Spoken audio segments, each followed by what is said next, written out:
Well, hello everyone, and welcome to another episode of Harebrained Games, the Week in Games.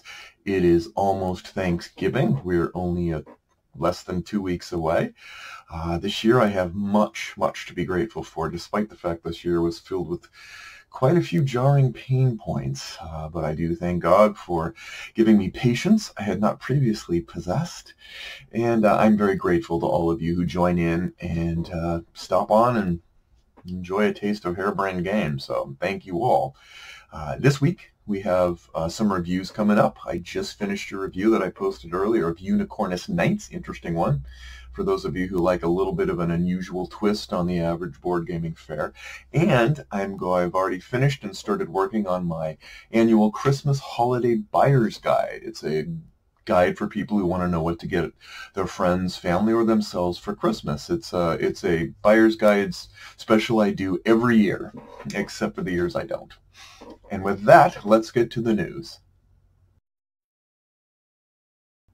So, hitting shelves very recently is Marvel Champions. Marvel Champions is a living card game in the style of Lord of the Rings, the living card game as far as how it's intended to be rolled out.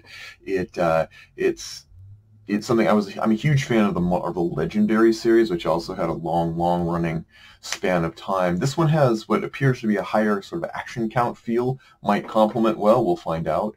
Also, Marco Polo 2 is around time to be available. The original Marco Polo was a quiet little game of interest that featured the travels of the great Marco Polo. It had sort of a dice activation worker mechanic, some resource collectors, traveling across China, so check it out for those. And finally, in our final bit of news, we say goodbye to one of our own in the last couple days. For those of you who've known some of the more wargaming fare, Chad Jensen, a designer of Dominant Species, the Combat Commander series, and a guy who was instrumental in improving so many games beyond mention, has passed away. I never got to meet him. I knew secondhand just how fantastic of an individual he was after a fierce 6-month battle with cancer, and that hits kind of close to home for me this year. So I do give my condolences to his wife Kai, and he always, I appreciate and thank him for the games that he created, even though the games themselves were not the most important factor in the equation. His life was the real hero. And so we say thanks and goodbye to our good friend Chad Jensen, and we thank him for all that he's done for the board gaming community. And now on to the question of the week. Okay, the question of the week that I got was, how or what game theme have you ever never seen a game about? There are a lot of different and unusual twists. There are a lot of games that sort of take a premise and even do just kind of a glossing over of an abstract game, but they give it some sort of theme. I mean, you have some strange, some things that seem so pedestrian or banal, or like, hey, we're going to do resource gathering of dust, or things like that. But what is a theme I have never seen? And I thought a lot about this, and I thought, I don't know everything there is to know about games and what I've seen, but there is one theme that I have never seen done in a board game before, and that is the theme of logging. My dad, in his early years, was a logger. He logged the redwoods of California. He logged in the Pacific Northwest. Alaska. He was a logger for about 25 years, and in that time, he has some amazing adventurous stories to tell of the time, because this was back in the 1920s, 1930s. So this wasn't modern logging. This was a very dangerous affair. I lost one of my uncles because of a logging accident. In fact, in the later years of his life, when he probably should have stopped logging about 20 years earlier. But I have never seen a game about logging. I've seen, TikTok, lumberjack kind of stuff, but actual logging, something that actually sort of went through and got like explain sort of what people went through in the early 20th century logging. So that is the answer to that. I don't know, and maybe someone else out there does. So I appeal to all of you. Does anybody know of a board game that deals with logging? Fishing was a different one. My dad was a commercial fisherman too, but there's plenty of that. There's Freshwater Fly, Coldwater Crown, Fleet, you name it. So anyway, that's it for the question of the week. Now let's get to my 3 games. Okay, an oldie but goodie. Expanse the board game. This is a game that was touted as a Twilight Struggle-like game, which of course always piques my interest since Twilight Struggle is still #1 on my list of all-time favorite games.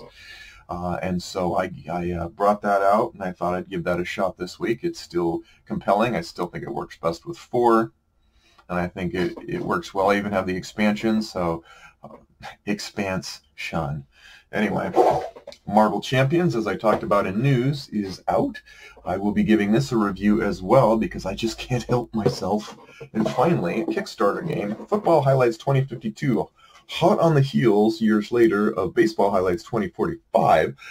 This one's a little different. I actually read the rules on this one, and it's not quite as simple to figure out for me, but it still looks like it's going to do everything to encapsulate the idea of a quick football highlights game. We will find out, because I probably will be reviewing that one too.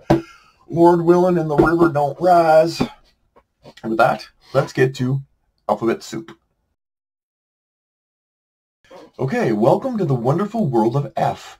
These are the games that begin with F that I've found in my collection that fit these star categories. Let's just roll into it. What is my top-of-the-line game that starts with F? Again, what is with the ties? I just can't decide between 2 games. One is Frederick, which is a war game that splits up the map of Europe into 4 suits: spades, hearts, clubs, diamonds, and you're basically jockeying and positioning yourself. It is unlike any other game. It's an old game. It's definitely older than anything that I've seen recently, but it still has this tantalizing combat for players that has different things. You've got events that happen all over the place. You pick your different roles. You've got your supply and all this stuff. But it's done with like card decks and, like I said, 4 suits, unlike any other. But the big one, the one that I think that is just the masterpiece that starts with F, has got to be Forbidden Stars.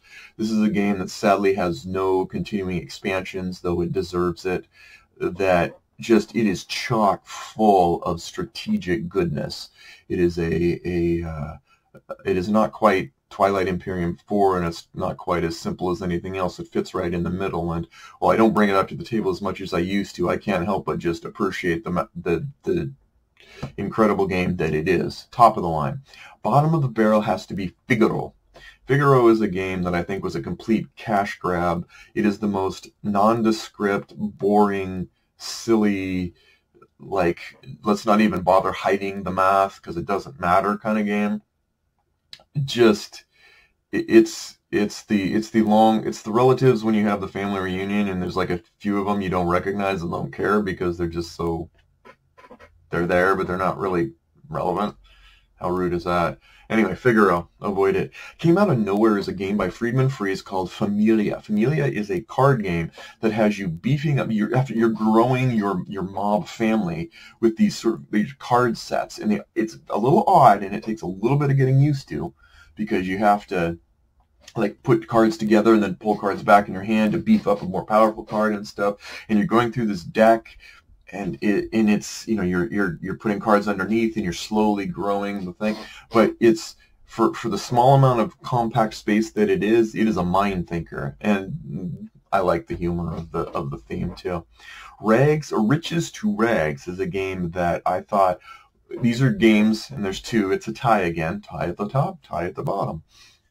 That I started off strong and then just flopped, and one of them was First Martians. This was a game that followed on the heels of Robinson Crusoe, which was an extremely brutal game, but one that but as you play it, you're like, yeah, I get why this is the way it is. You really struggle. It's really hard. If you win, you feel like you accomplished something. First Martians is kind of the opposite. It starts off with this Martian, and then everything just continues to erode, and you're just trying to survive while things erode. It was a very terrible start. The manual was not something I enjoyed. The updated manual, I started playing it, and then I'm like, for everything that seems like it should be good about it, it just went from, oh, and then we shut down. Not everyone's experience, although I did find it. I actually grabbed an extra copy for $10 because it was on clearance, figuring I could someday give it to someone else, or I still hold out hope. I have been wrong before. I have picked up games years later and gone, okay, now I'm starting to get it. So I'm not going to get rid of it. I think that I still have hope for it, but at this point, it definitely did not sustain its thrillability.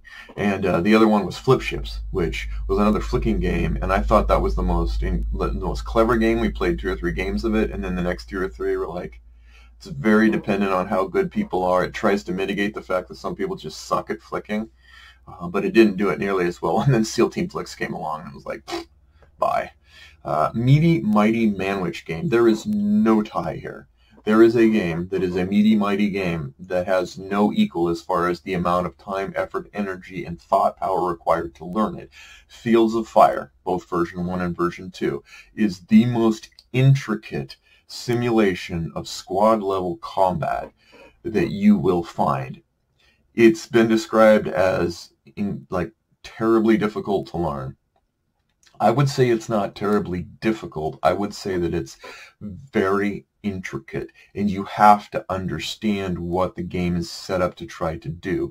Then it opens up a plethora of just things and obvious things that make sense, but you have to switch your mind to really understanding that this was definitely meant not to be rote squad level, move your guys and move your little plastic guys on a map. It's not. It really simulates and models combat in a way that's more plausible, but also more foreign. Definitely, you could spend a lifetime studying this. This should be a class to understanding it, in my opinion. So definitely kudos to it, but it is a meaty, mighty game. Test of Time. What game do I continue to play? No, that just starts with F. Easy one. A Few Acres of Snow. Yes, there's the Halifax Hammer. Yay. Yes, there are issues with it, but I continue to play it, and it continues to shine and surprise me. Comeback Tour. What game would I like to see make a comeback? And that is Flick 'em Up. I think Flick 'em Up is the most solid. It's sort of like the common denominator of flicking games, the cowboy theme and stuff. I think they added a bunch of expansions, which I added in and then found just clogged the game down, where I think it would benefit to do more of a SEAL Team 6 approach, where you do get you get some control over how you move the maneuver, but the shooting itself is Western based. Maybe all I want is a Western based SEAL Team Flicks. I don't know. But I think you could meld the two together and do a second version of it that makes it more tactical and less prone to just are you or are you not good at flicking being the common denominator. I think there was a lot of potential there. I think that the expansions hid the potential to do something a little more revolutionary. I would love to see a comeback to a Flick 'em Up that has SEAL Team 6 like behaviors. And finally, honorable mentions. Ingenuity, finished. This is a game where you're trying to basically finish, like you're doing work and you're trying to finish your work. It's weird. It's one player only. It's a mind tweezer, tweezer, mind tweezer. It's a mind tweezer. And artwork, fresco. You're painting cathedral walls, so of course the art's going to be rocking, and it does. Anyway, that's all we have today. I hope you all have a wonderful Thanksgiving if I don't hear from you sooner, or you don't hear from me sooner. But thank all of you. God bless, and we'll see you next time on Harebrained Games.